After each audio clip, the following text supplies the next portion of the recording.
A long time ago, there lived a humble farmer named Kofi. Kofi wasn't rich, but he had a strong back, kind eyes, and hands that knew the soil. Every day, before the rooster even crowed, he would rise, wash his face in the cool river water, and head out to the fields. His life was built around planting seeds, pulling weeds, and sweating under the sun so that there would be food on the table. Kofi lived in a modest clay hut with his wife, Lami. Lami was known far and wide for her beauty. Her skin was smooth like polished wood, her hair long and dark, and her smile could stop men in their tracks. Wherever she went, whether to the village well or to the small market, people whispered about her loveliness. But here's the thing about Lami, while she loved being admired, she didn't love the hard, ordinary life she had. Unlike Kofi, who found pride in farming and simple living, Lami always wanted more. More clothes, more ornaments, more oils and creams to keep her skin glowing. Now, it's not that she was unkind. But her thoughts were always fixed on herself, how she looked, what others thought of her, and how much better life could be if only her husband made more money. She would spend hours adjusting her hair, painting her lips with crushed berries, and polishing her bracelets, while Kofi toiled away alone in the fields. When Kofi returned home each evening, sweaty and exhausted, Lami would sigh and complain. "Kofi, look at me," she'd say. "I am beautiful, yes, but beauty needs care. I need good oils for my skin, fine cloth for my body. You must work harder and earn more. Why should we live like poor villagers forever?" Kofi would smile gently, even though his body ached. "My love, I do all I can. The land gives only so much, and my hands only have so much strength. But I promise, everything I do for you." And so, Kofi pushed himself harder. He worked long hours, sometimes even by moonlight. He took odd jobs in the village when the fields gave little. All this just to see his wife happy, though she rarely was. Life continued this way, Kofi bending under the weight of love, and Lami never satisfied, always chasing dreams of wealth and luxury. But life has a way of humbling us, doesn't it? Because one day, everything changed. It began quietly. Lami grew weak. At first, she brushed it off, thinking it was nothing more than a little tiredness. But as days passed, her glow began to fade. The woman who once spent hours admiring herself in the mirror now spent hours coughing, shivering, and lying in bed. The village healer was called, but her sickness only deepened. Kofi stayed by her side, feeding her broth, cooling her forehead with wet cloths, whispering prayers at night. But nothing worked. Finally, one evening, as the sun dipped low and painted the sky in orange and purple, Lami breathed her last. Her hand slipped from Kofi's, and silence filled the hut. Kofi's world crumbled. He sat by her lifeless body, tears soaking his face. He could not imagine a life without her laughter, her voice, even her endless demands. His heart simply refused to let go. Days passed, but Kofi would not bury her. The villagers whispered among themselves, "Grief has stolen his mind." But Kofi was determined. He believed there had to be a way to bring her back. One morning, with swollen eyes and trembling hands, he made a decision. He sold his farming tools, his goats, his hut, everything he owned. With the money, he bought a small wooden boat. Gently, he placed Lami's body inside and pushed off onto the river. His plan? To find the land of the gods. He had heard whispers since childhood that beyond the fog and mountains lived beings with the power to raise the dead. And so, with nothing but faith, he rode. Days turned into nights. The sun burned his skin by day, the cold wind cut him by night. Still, Kofi rode. He ate little, drank river water, and held his wife's body close. "Hold on, Lami," he whispered. "I'll find a way." One misty morning, thick fog surrounded the boat. Kofi could barely see his own hands. He kept rowing, trusting his heart more than his eyes. And then, as the fog lifted, he saw it, a mountain so tall it pierced the clouds. His breath caught in his throat. "This must be it," he said. "The home of the gods." Carrying his wife on his back, he began to climb. The path was steep, his legs shook, but his love fueled him. After hours of climbing, he came upon a clearing.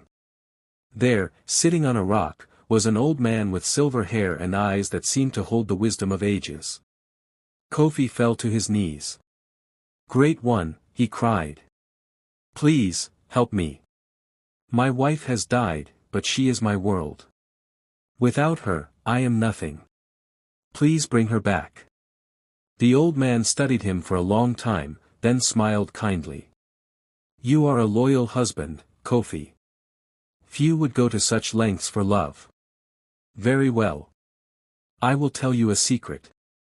Place 3 drops of your own blood into her mouth, and she will live again. But remember, her life will belong to you.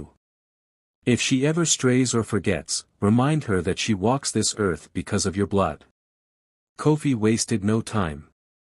He pricked his finger and let 3 drops fall onto Lami's lips. To his amazement, her chest rose, her eyes fluttered open, and color returned to her face. "Lami," he cried, pulling her into his arms. "You're alive." She blinked, confused but breathing.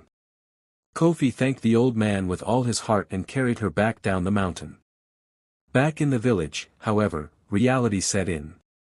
Kofi had nothing left. No home, no animals, no land.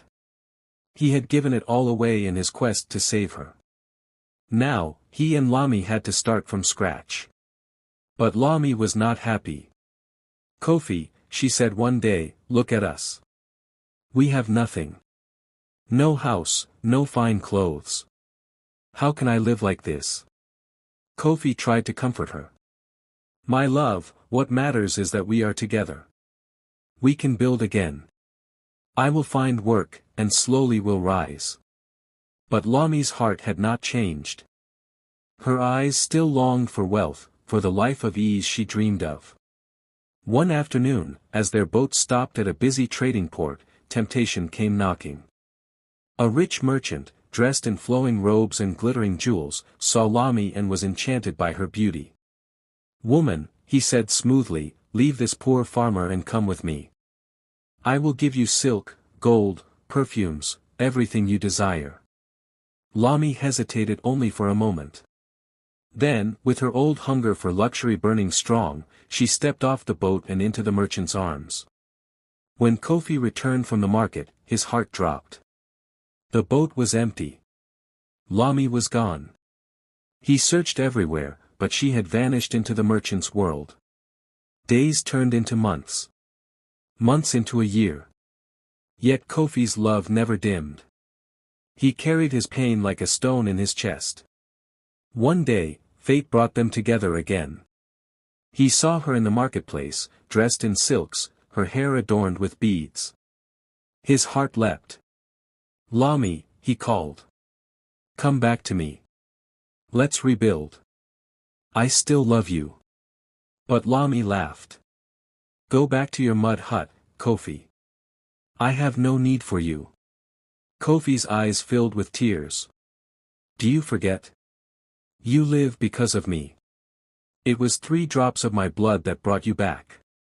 She smirked. "And what of it? Do you want them back?" Before Kofi could answer, she pricked her finger and let 3 drops of her blood fall to the ground. Suddenly, her face went pale. Her knees buckled. Before anyone could catch her, she collapsed. Lami was dead once more. But this time, something strange happened. Her body twisted, shrank, and transformed into a small, buzzing creature with thin wings and a needle-like mouth. A mosquito. From that day forward, mosquitoes began to fill the world. And people say that Lami's spirit still lingers in every one of them. That is why mosquitoes go searching for blood at night, because Lami, once beautiful and vain, still longs to regain her human form. With every drop, she hopes to reclaim the life she lost. And so, the tale of the first mosquito became a story passed down through generations, not just to explain why these little pests exist, but to teach us something deeper. You see, Kofi gave everything for love. He sacrificed his wealth, his time, even his own blood. But love, when it is not returned with gratitude, becomes heavy and painful. Lami had a second chance at life, but instead of appreciating it, she wasted it chasing after vanity and greed. The story leaves us with a question: what do we value most? Are we like Kofi, willing to give endlessly for others? Or are we like Lami, never satisfied, always wanting more, even at the cost of love and loyalty? The truth is, beauty fades, wealth comes and goes, but gratitude and kindness last forever. Relationships can only survive when both people give, not when one takes and takes until nothing is left. So the next time you hear a mosquito buzzing in your ear at night, remember Lami's story. Let it remind you to appreciate what you have, to value the people who love you, and to live a life of gratitude instead of greed. And that, my friends, is the story of the first mosquito.